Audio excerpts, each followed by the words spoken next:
welcome to Out of the Box Radio with me, your host, Christine Blasdale. Out of the Box Radio is a weekly podcast of audible ear candy dedicated to bringing a fresh perspective on this thing that we call life. And each and every week, we're going to be diving into the topics that matter most with lively conversations on issues such as health, wellness, and transformational healing, all with the goal of creating a better world and becoming a happier human being. I will be your tour guide for this epic adventure, and each and every week we're going to be embarking on a journey with the ultimate goal being transformation to our highest potential. And now, let's get out of the box.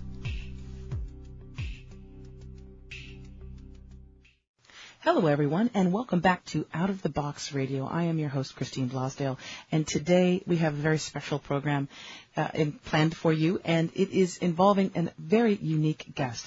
My guest is Harriette Hale. She is one of the top money mindset experts in the UK. She is a certified soul, money, and mindset coach.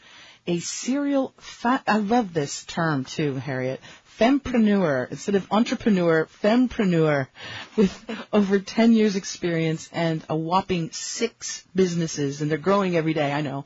Harriette has a global clientele base of creative and spiritual freelancers, fellow entrepreneurs, and I'm sure quite a few fempreneurs as well, and individuals on the path to self-growth and ascension.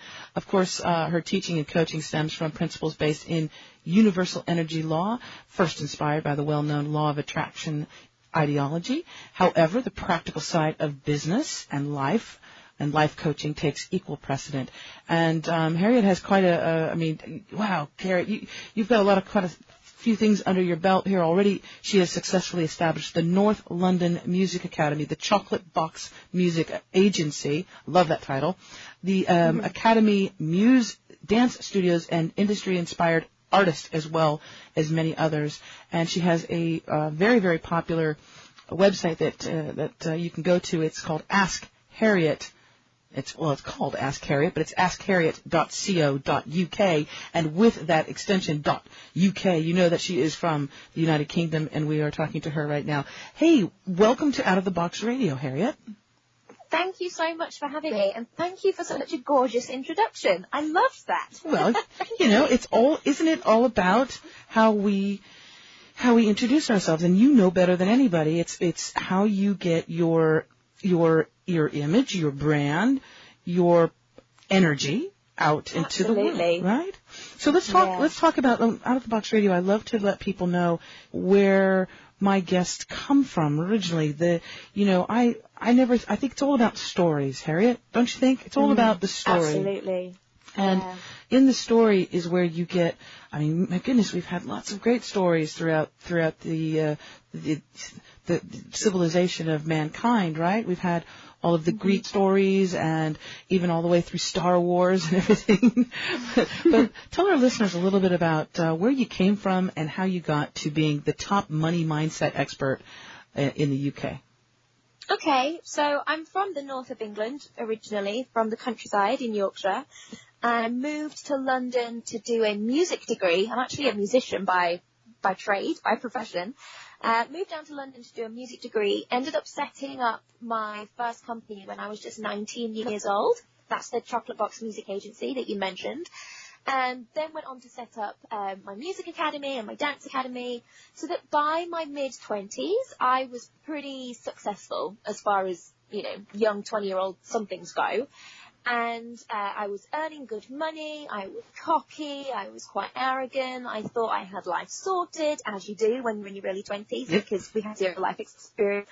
And at the time, I had working for me my ex-boyfriend, a very good friend of mine, and my PA, who I'd actually flown over from Argentina and sorted out her visa, and there was a whole beautiful relationship going on with these 3 people that worked for me and a bunch of others. And in the summer break, because it's a music school, in the summer break of 2014, these 3 friends or employees decided to swipe my business from me. Ouch. Yeah, they pretty much stole me. And because I was, I guess, and young and didn't have that much business experience, I didn't have all the legal restraint in place to stop them doing what they did. So they basically got away with it. And overnight, I went from earning a very healthy 6 figures to suddenly being £54,000 in debt, which I think is about 76,000 US dollars overnight. Yeah. So I was in a really, really rough place. This is coming up to four years ago now. And at the time, I also found out that my boyfriend was cheating on me and stealing from me. Which was even more fun. You might, I mean, your heart can't handle the cheating, but, you know, it's the cheating and the stealing. Oh, on top of your best friends. Okay, yes. So I'm getting a picture. Yes. Yeah, so I was financially broke. I was spiritually broke. I was emotionally broke. I ended up taking a break from life for 6 months. I became manically depressed and tried to take my own life. And it was an absolutely horrendous time. I really truly hit the definition of what you might call is rock bottom. I lost everything. But from that place, there was that little seed of hope, you know, that little voice that sometimes talks to us, that sometimes tells us to get up, to get out of bed, to just keep going, to just try something new, to just have a little bit more faith. I hung on to that tiny little voice. And despite everybody telling me to go bankrupt, to fold the business, to move back home to my parents, to go into corporate, you know, to do all these things, I refused, and I absolutely insisted in my head that if I'd built up the business once and become successful, I could do it again. So I tried to implement the same business strategy, and it wasn't working because my mindset had changed completely. I'd moved from somebody who was fearless and flying to somebody who'd been completely destroyed and now had a whole bank of mindset problems. You know, I'm not good enough. I'm not worthy. I can't do this. If I do it again, I'm going to fail again. If I try, somebody's going to take it off me. I'm not worthy of love. I don't know how to run a successful business. If I knew what I was doing, it wouldn't have failed. Blah, blah, blah. You know, that again, that other little voice. The spiral and the voice. That little bastard voice. Yes. Yeah, exactly. So I was there, and it was at this time that I thought, right, well, I'm totally aware that my mindset is holding me back right now. How do I fix this? So I discovered the law of attraction, as many of us did around that time. I picked up that book, The Secret, and I'm sure you've heard of it, and many of your listeners have heard of it. Very, you know, very introductory level to the law of attraction, but still very helpful. So I kind of went down this massive spiritual path. This started about 3 years ago. Started going down this spiritual path and using the law of attraction, and then realizing that this was all connected to mindset, and really started studying very deeply metaphysics and energy and the power of the universe and all sorts of other things. And slowly but surely started to build the businesses back up. The one that had been broken, I built that back up, and then I built up the others, which had fallen as a consequence because I pumped all the money out of them into the other one. I built a few more. I think the timeline was from being over £100,000 in debt to being a self-made millionaire in less than 3 years. And I attribute all of that to the mindset work. So then when I started coaching as a business coach, which I started coaching as a business coach 2 years ago, and I was trying to help other people, you know, replicate this kind of success. So you can have the best business plan in the world, but if the person who's trying to implement the business plan believes that it's not going to work, then it's not going to work. Like, the power of belief is huge. It's mega. So I really got into mindset coaching and built up my roster of clients, and I have 100% success rate at the moment. Touch wood. Let me find some wood. And all my clients are doing really well, and I built up the reputation as being the leading money mindset expert in the UK. And I love it. I absolutely love it. And then that combined with all my spiritual stuff, I'm now a priestess of light, which I don't believe was in my bio, but that's something I'm very proudly owning. So I'm now touring the world as a money mindset coach and as a priestess of light, teaching people how to develop an abundant money mindset and also how to tap into the power of the universe to create a life and business that they truly deserve. Oh my God. What a story. See, I told you, folks. I told you there's a story, and the beautiful, delicious, chocolatey details are in the story. So you come, because people will go, they might go to your website, Ask Harriette, and it's Ask Harriette with an E, folks, because she's, you know, she's from the other pond, on the other side of the pond, as they say. Ask Harriette, HARRIETTE.co.uk. But if you know, and again, that's always how it is. That's why I love radio, because people don't really know what I look like. they just hear my voice and they feel my intention and they feel my heart, right? Yeah. But if people go to the website, they see, you're a beautiful young lady. Thank you. Oh yes, well you are, and of course very successful in the music industry and all of these things. And so our judgments, our preconceived notions are life has been easy for her, right? Right. This is it. I mean, come on now. This is what can happen. But when you understand that we all have, and that's why I always say, I mean, it's so important for us. I believe I really practice this to not pass judgment. And every single person that I come across, it doesn't matter what type of job they are, it doesn't matter what they look like, because I always think that there is, God is always hiding in all these beautiful places, right? So Right. to treat everyone as if they are your connection to source, that next step, that next ladder, because they are beaming source within them. But that story of what you said, now other people, it's true, other people would have, after all of those experiences, have just folded up and said, you know what, I'm just going to take, I'll either take a cushy job or I'll find someone to maybe take care of me, although your security, I'm sure that your trust issues must have been shattered. Absolutely. Right? They were all over the place for years. So I you wonder went still if they are now a little. Yeah. It's. Oh, I was wondering is that what's interesting is that you go from a place of, and maybe that's how it had to happen, Harriette. Not only did you have to shatter, but and it's not so much your belief in other people, but then you had to refocus your belief on you. Mm-hmm. Right? Yeah, absolutely. You're completely right. And it the was a universe. devastating time in my life, but it had to happen that way. It happened for a reason, and I'm a strong believer in everything happens for a reason. And even all the crap, shitty, horrible stuff that we go through where we're on the ground and we're crying our eyes out with, several bottles of wine and buckets of ice cream and we still can't resolve it. Even those moments of darkness and despair, I genuinely, wholeheartedly believe that we go through those for a reason. Oh, me too. 100%. Yeah. I did an interview not too long ago with a Rabbi Lerner, who his book is on suffering, and he has all there's different stories of people who've suffered, and as a rabbi, people come to him with all types of things. They've lost a child, or which I can't imagine, but through all of these things that human beings go through, and sometimes through life there is suffering. There is a great expansion in many respects of love, and of realizing also that not only what is important in life, but that we ourselves are love, and what can happen from it. And I'll tell you something that happened to me a couple of years ago. I thought it was just the most cruelest thing to my heart, and just my heart was shattered into, it just wasn't shattered into chunks, it was shattered into powder, Wow. just shattered. And I said, I've never felt this kind of pain, I don't understand it. And out of that came a reawakening in some respect, almost like you can't go any lower, so you I don't know how to explain it, but there is something that happens when you reach that point. And now some people can turn that into darkness, into hate, into the negative energies that we know that are there. And then others are able to turn it around.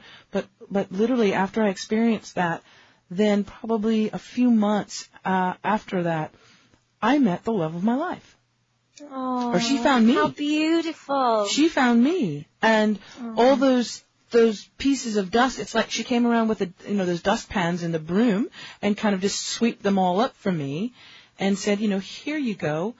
You are worthy, you are worthy of love. You're unique. And now I have, like I said, I'm 53. I've never met another human being that is more perfect for me than this. Oh, congratulations. Yeah. That's amazing. So what I'm saying, though, is that I had to go through that. You see, I had to go through that other thing that was the false thing that really shook me, and I didn't want to have anything to do with anybody at that point, but to come out from that. So, again, there are blessings. There are so many. You're better off now than you were with your other partners that were the shysters, right?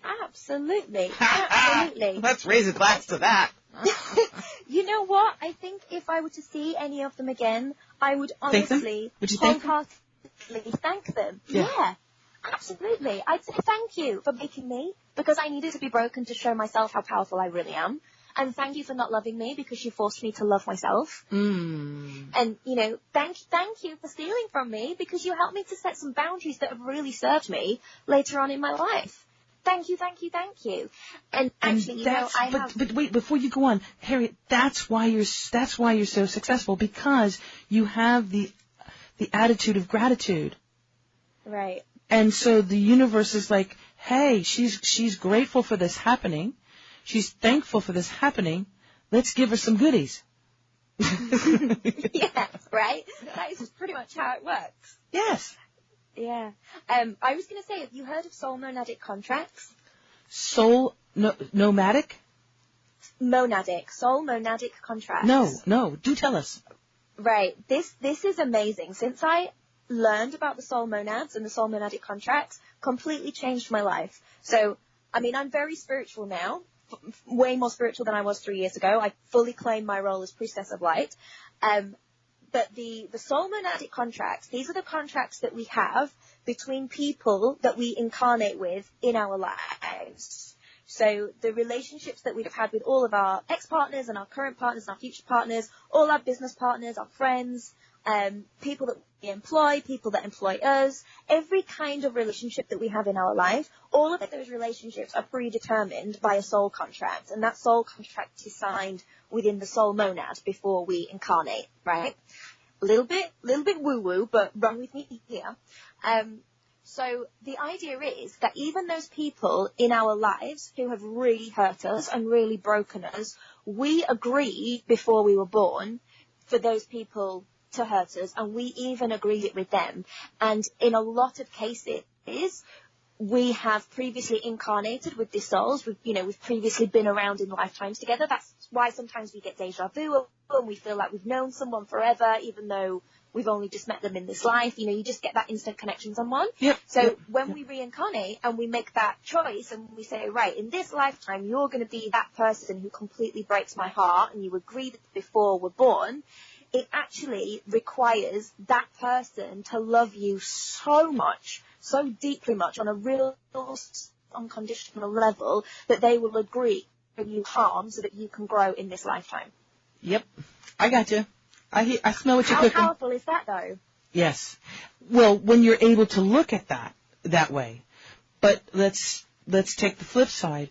Whereas a majority of people, when they go through that, they will, for the rest of their lives, either have hate, anger, shame. They'll feel all different kinds of emotions because of that person, and they'll keep reliving that story over and over and over again in their head, and then it will keep them from, when they do meet the person that's the love of their life, or the person that is the next person or the next business opportunity, they won't see it, or they'll self-sabotage it, right? Absolutely. Let's talk about sabotaging, because I know one of your expertise is how, especially, we'll talk about how we sabotage ourselves in life in general, but also with money too, and finances, because that's a biggie. But let's just talk about how we self-sabotage something that's beautifully in progress, but we like to kind of monkey with it a little bit. Yeah, we do, and it's because we hit our upper limits. I don't know if have you heard of The Big Leap? It's a book by Gay Hendricks. Yes. He articulates this beautifully, where we have an energetic ceiling for what we're comfortable for. We have an energetic limit for what we are sort of used to, what our energetic normal is. And every time we expand beyond that normal, be that financially or romantically or emotionally, we get uncomfortable because we're kind of stepping into the unknown.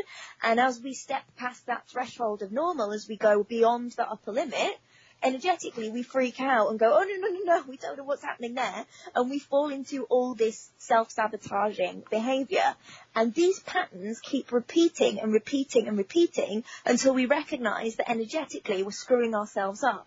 So then we bring awareness to it and we go, oh, okay, I realize that every time my business gets to this point in its financial turnover or its profit margins, or every time I get this far into a committed long-term relationship, this is the pattern that reappears. If that's my pattern, that's where my energetic boundary is. So I need to now allow myself and love myself and tap into source energy to allow myself to go to the next level. And then you reset another energetic boundary and go, okay, now I'm willing to go further into this relationship and break that cycle. Now I'm willing to go further into my business. Now I'm willing to go further into my beliefs, or, you know, whatever it is that you're expanding into. But the reason so many people self-sabotage is because they're not conscious. They're not aware that that's even what they're doing. And then they point the finger and they play the blame game and they make themselves out to be a victim. And they say, this always happens to me. I can't have love. I can't find the right person. I just can't get my business to that point. It's not meant to happen for me.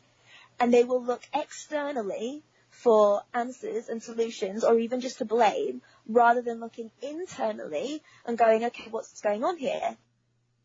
The reason we all look externally rather than internally is because that's what we've been conditioned to do by the patriarchy for the last 3,000 years-ish. Yes.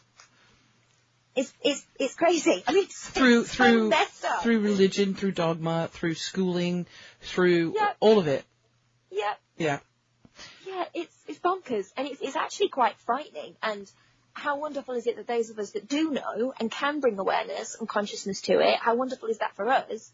But for so many who don't even have a clue any of this is going on, and aren't even aware of the terms consciousness or awakening or energetic boundaries or upper limits or self-sabotage, that there's still such a vast number of people that really need to learn this and find access to this, which actually, by the way, is why I'm so grateful to women like you who have these amazing platforms for these stories and these lessons to be shared.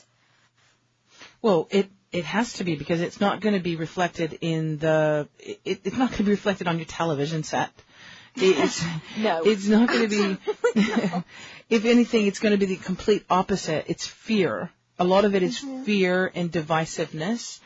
And you're right. And we're not taught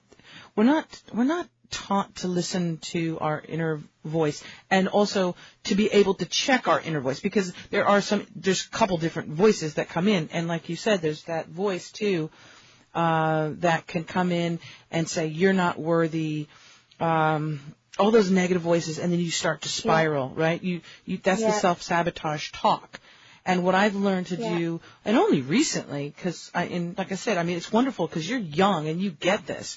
But, and I think more and more people are getting it, but I'm able to now, when those voices start to, and it doesn't matter, whatever it is, if it's in a relationship or with work, when I start to, those negative voices come in and they want to spiral, it's like they're on the tip of a cliff and they so want to jump. They just want to jump. They want to jump into the absolute worst conclusion possible. The worst story that, the imagination could come up with, it wants to go there. And I've gotten to the point now where I can step outside and I can actually say to it, this is a podcast, so I say, shut the fuck up. I literally do. I guess shut the fuck up. I love it. I said, shut the fuck up. And I said, and then it comes back with, oh yeah? Well, let me show you more evidence. And I go, no. I put my hand up. No. I go, let's just let this energy play out. And let's just see before you leap to conclusions and you start texting somebody in the middle of the night going, why did you do that? Right? Yeah. And when you sit back in it and you don't put that energy out, because energy is powerful. Our thoughts are powerful. Our words are freaking powerful.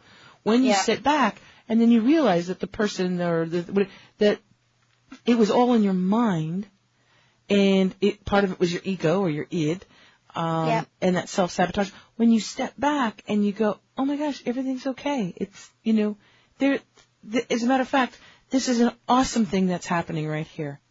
And that voice tried to mess with it. And the more you sabotage it. And the more you do that, the more training you get to do that. Your muscles get stronger, right? Your muscles get stronger, and then it's easier. So when the voice starts to go, hey, and then you go, no, you're not gonna. It's not gonna happen today. Yeah, I call it the ego versus the soul, So when I'm coaching my clients through this, I say to them, are you coming from ego or are you coming from soul? Because the ego is the one that will wake you up in the middle of the night and question stuff, because the ego is the one that gets scared. And ego can be a really good thing. You know, ego has its purpose. It serves us. It protects us. Ego is the thing that stops you putting your hand on the stove and actually jumping off that cliff, you know, metaphorically or literally, whichever. But soul is the voice from which we can expand, and soul gives us access to our divine intuition. Soul gives us access to source energy. So that's, if you're going to really simplify it, I think of soul as love and ego as fear. Yes. And it's like these are the two voices that fly back and forth, back and forth, back and forth. And that point that you talk about where we almost want to jump with the ego, that's what Jeff Olson calls the slight edge, another great book that I recommend, where he says we hit this point of the slight edge where we have a choice to allow a situation to spiral down into the negative, or we can choose in that moment to choose a different thought and instead spiral up into the positive. So we can choose to run with ego, or we can choose to run with soul. But again, because of all the conditioning of the patriarchy, as you mentioned a whole list of things earlier, we're conditioned to run with ego. We're conditioned to run with fear. We're surrounded by so much fear and negativity that's the normal, and ego loves to stay in its normal. So we've been feeding ego a negative vibration for most of our lives. It then becomes really, really difficult for us to break away from ego and move into soul, especially when our entire community and our world around us is so ego-driven and so fear-driven. Oh, it's difficult. Exactly. It's like we're speaking a different language and feeling out of the. And here's the other thing, because if everybody else is kind of losing their mind, and even though you can look at it and go, okay, everybody's losing their mind, I wouldn't want to be in that spot. But it's the primal. There's a very primal. It's almost, I guess, maybe back to the days of when we were in caves, I guess, and we wanted to be part of the tribe.